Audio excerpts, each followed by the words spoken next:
I don't know why I looked up, but when I did, I saw him there. He stood against my window.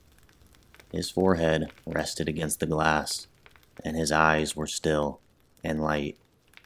He then smiled a lipstick red, cartoonish grin. He just stood there in my window. My wife was upstairs sleeping.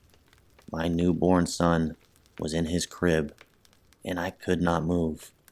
I froze and watched him looking past me through the glass. Oh, please no, I thought to myself. His smile never moved, but he put a hand up and slid it down the glass.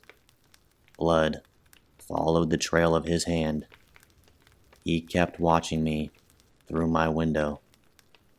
I could not do anything. I just stayed there, frozen. My feet stood still in the bushes that I was pruning in my backyard. My eyes were sunken as I looked into my home. He stood against my window.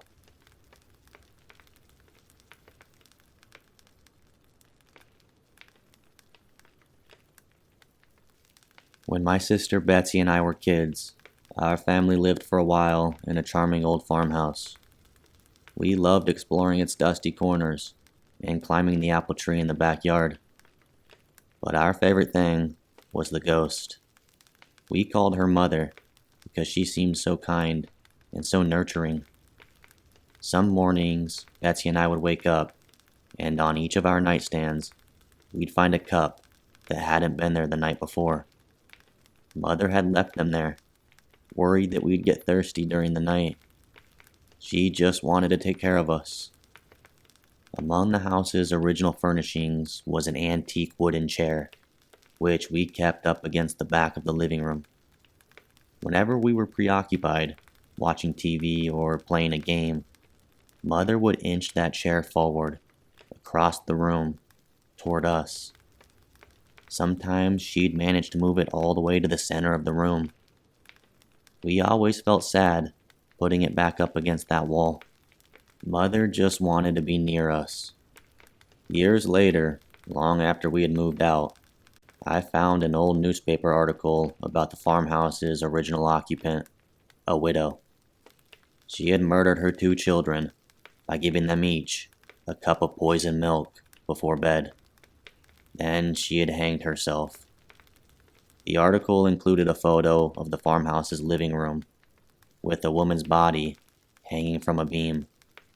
Beneath her, knocked over, was that old wooden chair, placed exactly in the center of the room.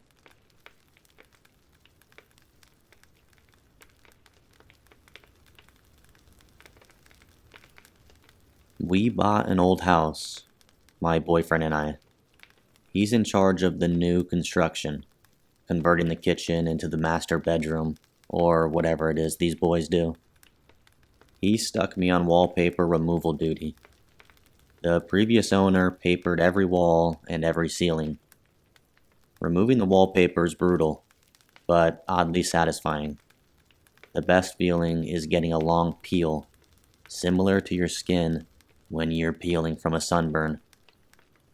I don't know about you, but I kinda make a game of peeling, always on the hunt for the longest piece before it rips. I noticed that under a corner section of paper in every room is a person's name and a date.